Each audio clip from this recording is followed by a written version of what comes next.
Hi there, thanks for joining me for another afternoon of chores. As you can see, we're out of the ice box, out of the deep freeze now. Starting to thaw, actually. It's about 30 something degrees right now. I've seen temps all the way up to the high 30s. I think we've been hovering around the mid 30s now, with them calling for a warm-up in the following week here, probably seeing some temps in the 40s to 50s, I've heard. So we'll see how that all works out.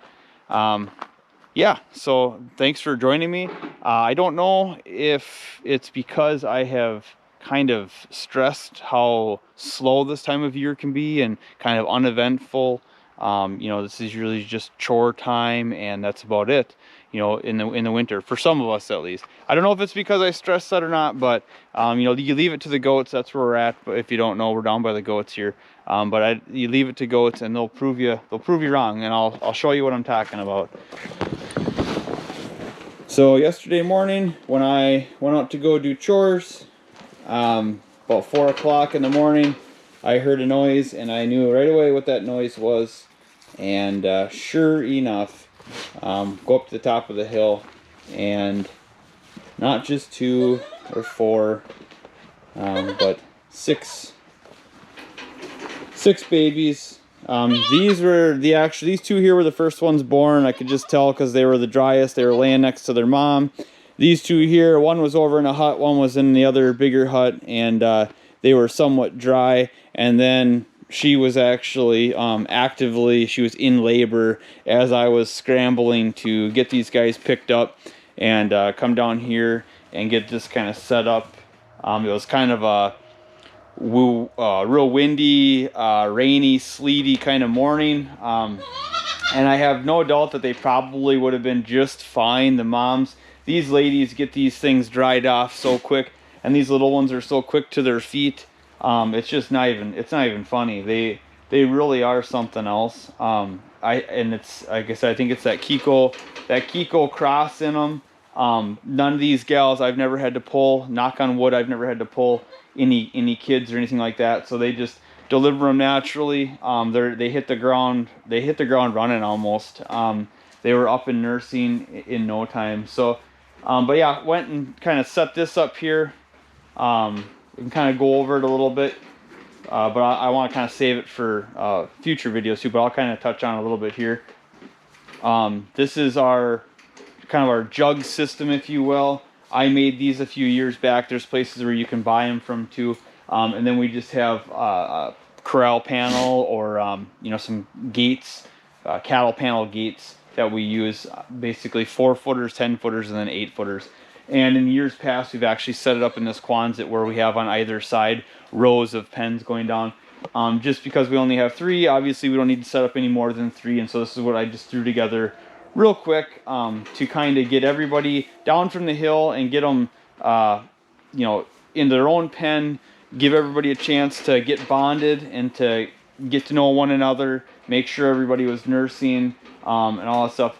I think, without going too much into this, I think, if you have a pasture or you're running these animals in an area that's big enough to where they can get away and tuck themselves away and have their kids and go out and go feed and then come back, and those kids are just like a little baby deer, kind of just staying bedded in that spot. When she can go away and then come back and be relatively undisturbed, I have no doubt that these gals would thrive in that.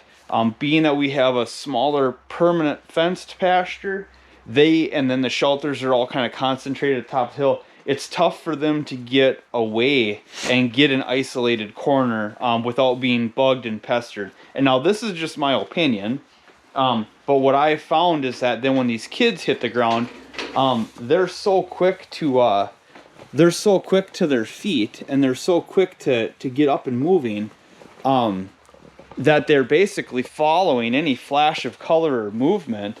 And then also, if you have any of these does that are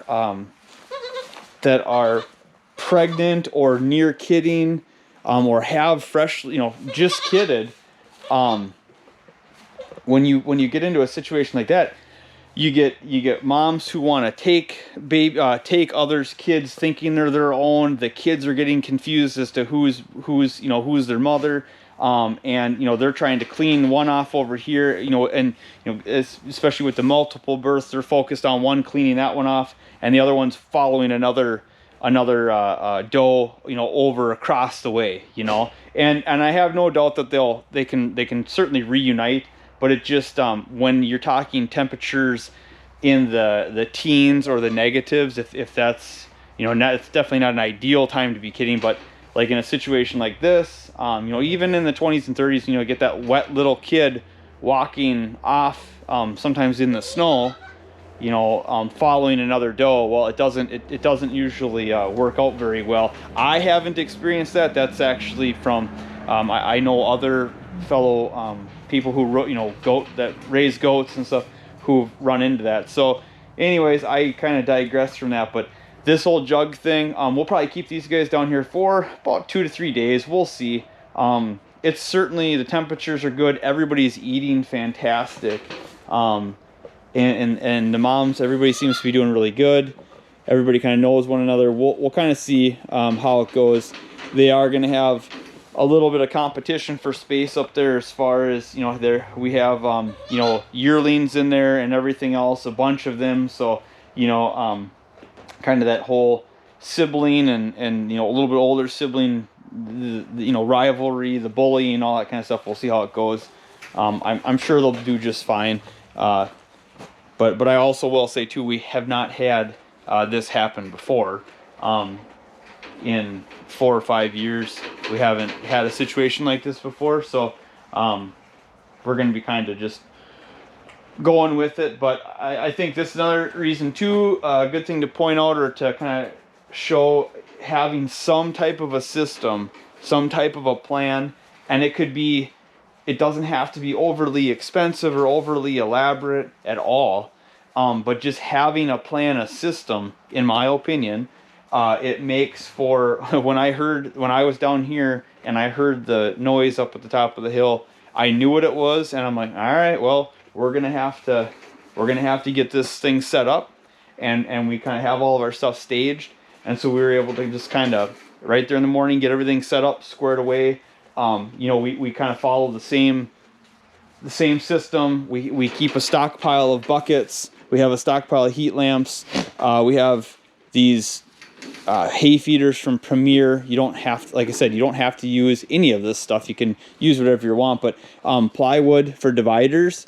We've found that by having these open panels, when you have one mom next to another mom, whether it's a kid sticking its head through the fence or another mom eating too close to the other, everybody gets so defensive, so protective, kind of trying to maintain that pecking order and kind of protecting their own kids. You get the head-butting action. Can't really see it with this panel, but you get the head-butting action where where panels are getting smashed into. So we just put these up here. I think it helps calm everybody and keeps everybody focused on their own kids, and just allows them to give their kids the most attention possible.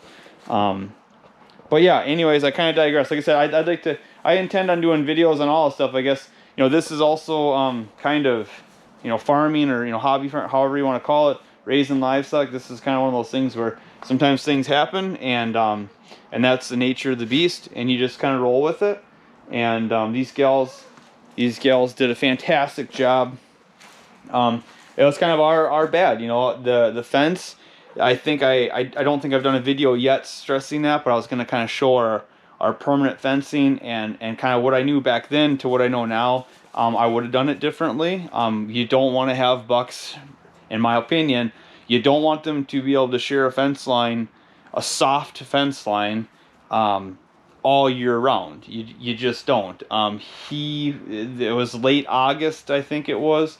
And if my math serves me correctly, and the dates kind of aligns, but it was a late August deal, and he wanted to cross that fence for one reason, and these little cuties are the result of that, or the reason for him getting across. So, but yeah, so we'll go from there, and I'm gonna rebed these guys with a little bit more straw and get out of here. Let them all kind of hunker down for the evening. We've already fed them, and Mama's got hay and fresh water. I always try to make sure that we're staying on top of that with the fresh water and that hay. I mean, they're making milk now, so now they're not only trying to stay warm and take care of themselves, but now they're producing milk. And so, you know, that fresh water and good feed in front of them, keeping them well fed, and then in turn they keep these little buggers well fed, keep their little furnaces stoked. So yeah, anyways, I'll cut it here, and we'll definitely be keeping you guys posted as these guys continue to get bigger and see what kind of trouble they get into. I think they'll be pretty fun to watch here, kind of a break through this winter weather, if you will, when you got little ones like this running around. So anyways, thanks for clicking on my video, and I hope you guys all have a great rest of your day. Take care. We'll see you next time.